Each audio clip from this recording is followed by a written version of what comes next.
Taon-taon, binabaha. Taon-taon, may nawawalan ng bahay. Ngunit bakit nga ba tila walang nagbabago? Sa likod ng trahedya, may kwento ng kapabayaan, may sigaw ng paghingi ng tulong, at may aral na pilit ibinubulong ng kalikasan. Ito ang kwento ng baha, ng mga buhay na binago nito, ng mga sistemang dapat umayos, at ng mga taong hindi sumusuko sa agos ng buhay.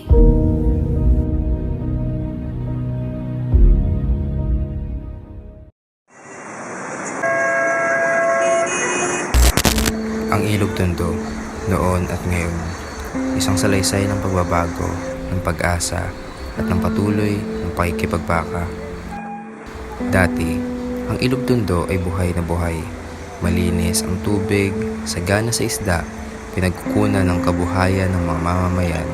Dito sila nanguhuli, naliligo, naglalaro. Isang tahanan, isang buhay na ilog. Ngunit, dumating ang pag-unlad o marahil ang pagkasira. Ang Ilog Tondo ay naging imbornal ng lungsod, puno ng basura, kemikal at polusyon. Tuwing bumabaha, ang mga mamamayan ng Tondo ay nagdurusa. Nawawala ang kanilang mga tahanan, mga ari-arian, kanilang mga kabuhayan. Ang ilog na dapat ay sana'y pinagkukuhanan ng buhay ay nagiging sanhi ng kanilang paghihirap.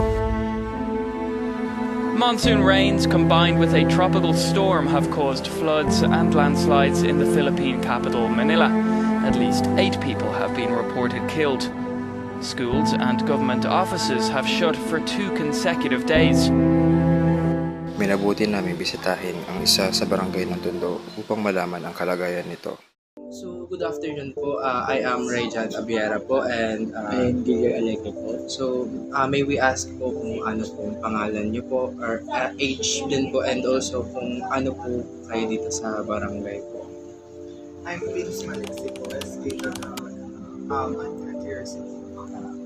So, we have a few questions lang po about po sa situation po ng environment po dito sa Tondo and paano nyo po napapangalagaan yung health po ng mga tao po dito. Ayun, every Saturday, nagkakaroon kami ng clean-up drive dito para yung mga basura nga natin malesen. Kahit sabihin naman natin mabawasan lang. Kasi hindi naman natin totally maubos yun dahil alam naman natin yung ibang tao. Kahit sabihin natin maglinis tayo na maglinis, meron pa rin magtatapon dyan.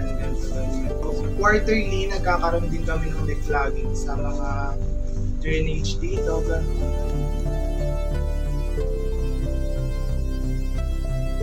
Sa totoo lang kami sa SK, parang ang ginagawa na lang namin is nakiki-join kami sa mga senior councils pag nag-clean up drive.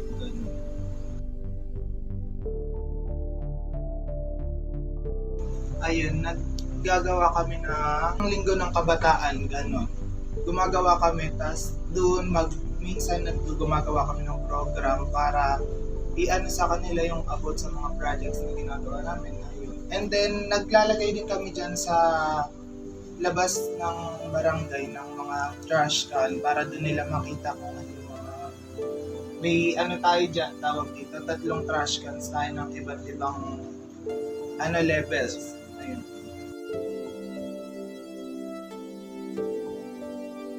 Ayun, gumagawa kami ng project na yung mga nare-recycle na mga basura pwedeng dalhin sa amin kapalit ng once na may ipapaprint sila sa amin, ayun yung kapalit para natutulungan nila kami na malinis yung barangay.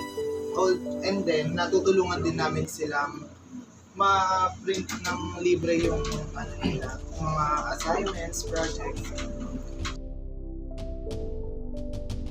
Again po, we are from Manila Business College po and this small step po is makakatulong din po sa amin as a student. So ayun lang po. Thank you so much po sa pag-participate po sa interview po. Thank you po.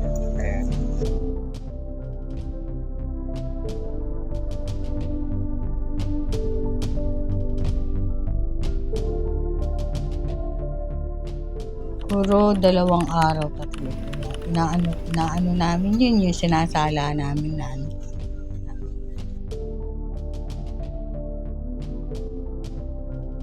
Pagka wala nung nag-ano na kami, nagbomba na kami. Ano, para malinis kasi evening.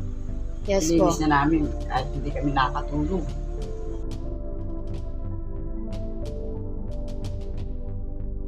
Meron po ba? Or Wala. wala po.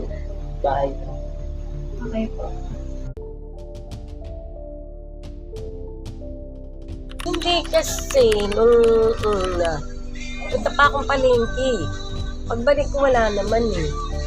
Pagbalik namin, hanggang dito na sa bewang ang tubig dito pala ko.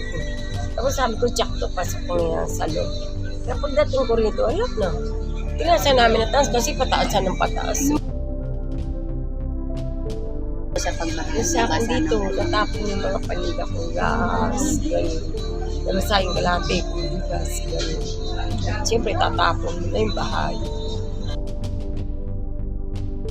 Ako. May sugat po ba kayo nun sa paa? Wala, na pneumonia ako. Pneumonia yung inabot ko. Upo muna. Tapos sipon.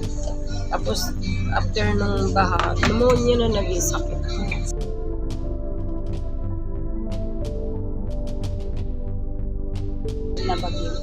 Kasi sa usually naman, talagang inaano natin yung basura, gano'n yung mga plastic, katulad Yung nun. basura po sa kanila. Oo, katulad nun, nawala kami ng tulo. Yung pala, pinasok dahil sa sobrang taas ng tubig. Yung daanan ng tubig namin, napasokan ng mga styro, na tambakan. Kaya bumara doon sa ng tubig namin. Kaya pala wala kaming tulo. Kaya nagreklamo kami ng Maynila, wala kaming tulo. Babayad kami, wala kaming tulo. Yun, mga styro, mga plastic. Kaya nga sabi mo, ganun nga nila. Kaya hindi maiwasan talagang ginagamit pa rin plastic. Totoo po.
And itong bibigay po namin is makakatulong po siya sa inyo.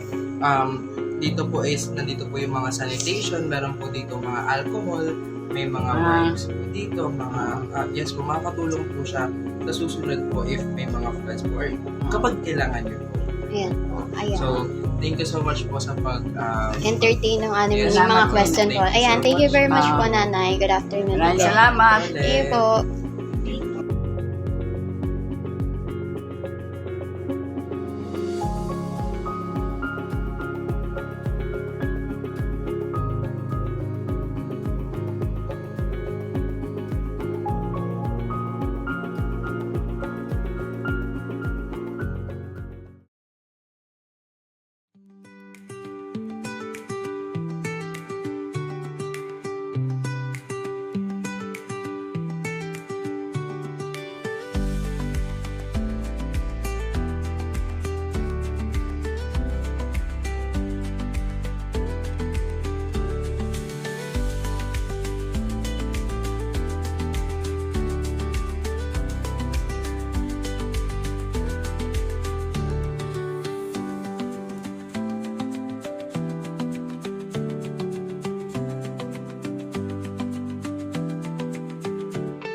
Kami ay nagpapasalamat sa buong puso ninyong pagbabahagi ng inyong kwento at karanasan.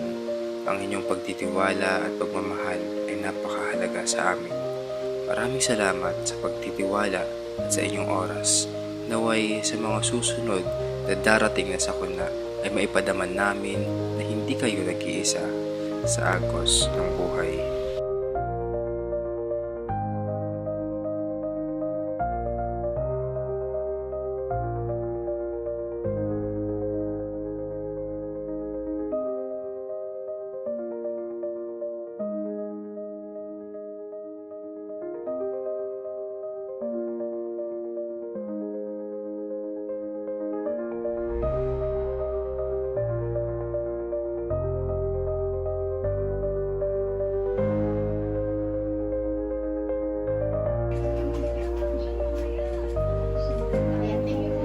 Thank you po.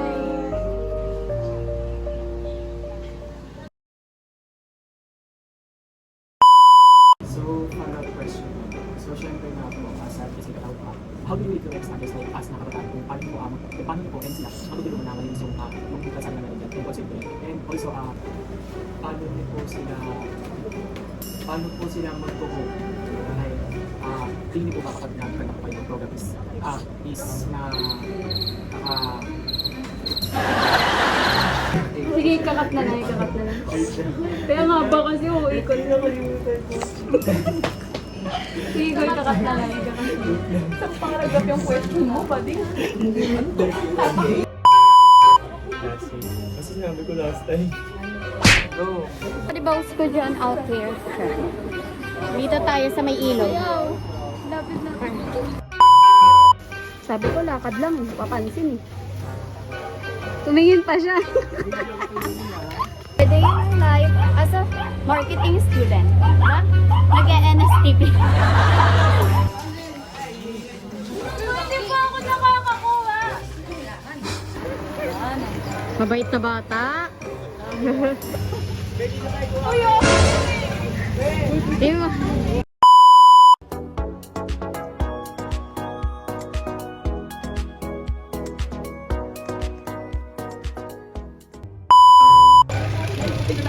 Game! Game! 1, 2, 3. Hindi ko makita. Isa pa. Okay na to.